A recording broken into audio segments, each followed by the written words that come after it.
Hello बच्चों, संस्कृत की class में आपका स्वागत है। बच्चों, मैंने पिछली वीडियो में आप लोगों को दीर्घ संधि पढ़ाई थी। दीर्घ संधि में क्या था? समान स्वर, दोनों पदों में समान स्वर हो और वही स्वर जो है वो दीर्घ हो गया था। आपकी समझ में भी आ गया होगी वो वीडियो देख के। आज हम आपको स्वर संधि का अगला भेद है वृद्धि संधि, उसको पढ़ाएंगे। तो वृद्धि संधि क्या है समझेंगे। वृद्धि संधि का सूत्र है वृद्धि रेच। इसको हम इस तरह से भी लिख सकते हैं। तो अब हम इसको पहले समझेंगे कि ये वृद्धि संधि कैसे, इसका देखिए, अ या आ के बाद अगर ए और ऐ आता है तो दोनों के स्थान पर ऐ हो जाएगा, और आ या आ के बाद ओ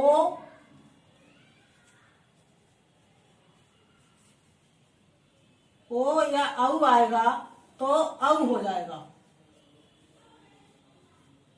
ये ध्यान रखना है। आज आ या आ, पहला जो आपका पद होगा उसका अंतिम स्वर वो अ या आ ही होगा, और उसके बाद अगर ए ऐ आता है तो ऐ हो जाएगा, और अगर ओ औ आता है तो औ हो जाएगा। ये इतना ध्यान रखना है।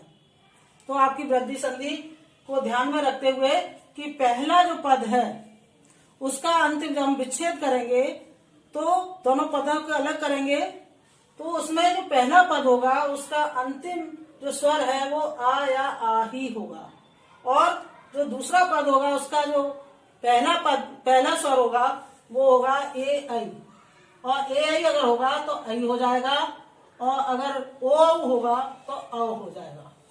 इतना आपको ध्यान रखना है वृद्धि संधि में। तो इसका हम नियम या परिभाषा लिखते हैं। जब आपका नियम ध्यान में रखेंगे तो अपने आप ही आप परिभाषा लिख सकते हैं। जब आ या आ के बाद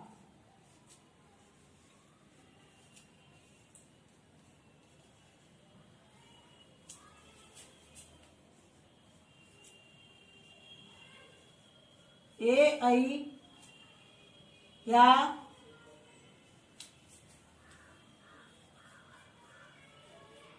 ओ औ आए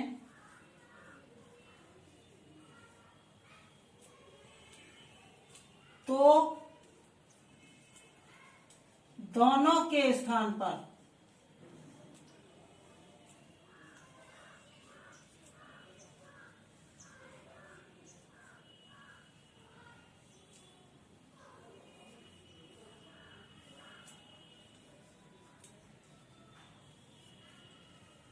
क्रमशः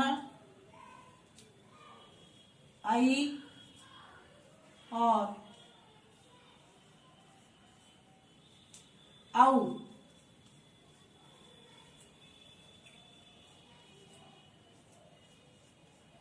हो जाते हैं।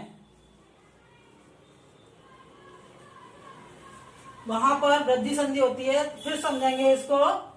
जब अ या आ के बाद ए ऐ या ओ औ आए तो दोनों के स्थान पर, दोनों से मतलब है आ और ऐ, आ या ऐ, ओ आ या ओ, आ या औ, इन दोनों के स्थान पर अगर आ के बाद ए ऐ आएगा तो ऐ हो जाएगा, और आ के बाद अगर ओ औ आएगा तो औ हो जाएगा। जैसे हम उदाहरण आपको समझाते हैं, उस उदाहरण से आप समझेंगे।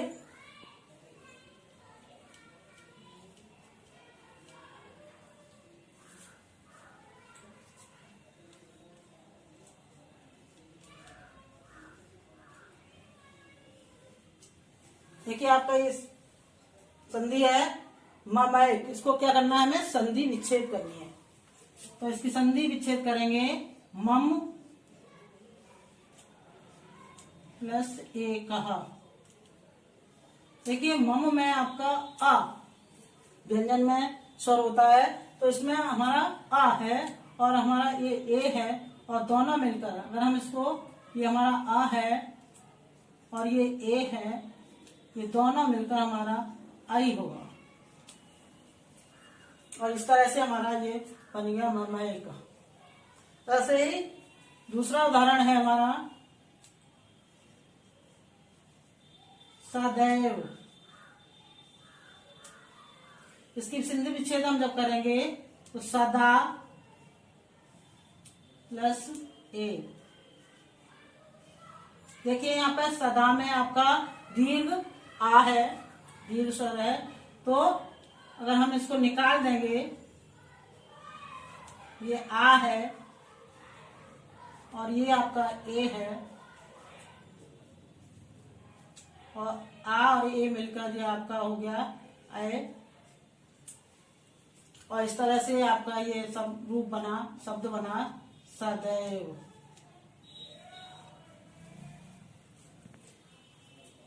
अब हम दूसरा उदाहरण लेते हैं।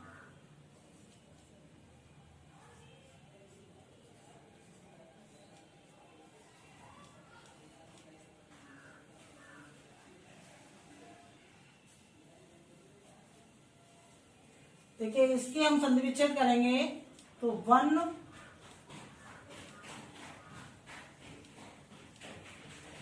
औषधम। ये देखिए आपका यहाँ पर अ है और ये औ है, दोनों मिलकर यहाँ पर हो गया आपका औ। ऐसे ही और भी शब्द हैं, जैसे हम लेते हैं आपको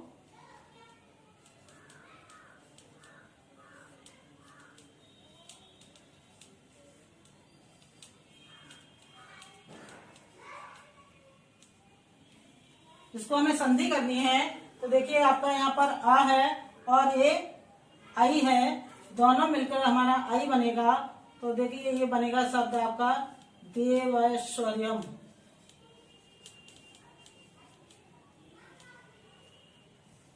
इन उदाहरणों से आपने क्या समझा कि अगर अ या आ के बाद ए आई आए तो आई हो जाता है, और अगर ओ औ आए तो औ हो जाता है। देखिए यहाँ पर अ है, देव का आपका अंतिम स्वर जो है वो अ है, और ऐश्वर्य में आई है, और दोनों मिलकर यहाँ पर आपका देखिए यहाँ पर आई हो गया।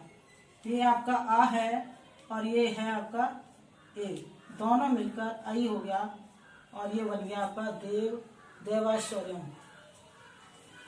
अब हम आपको एक उदाहरण आपके लिए अभ्यास कार्य है। इस अभ्यास कार्य को आपको करना है।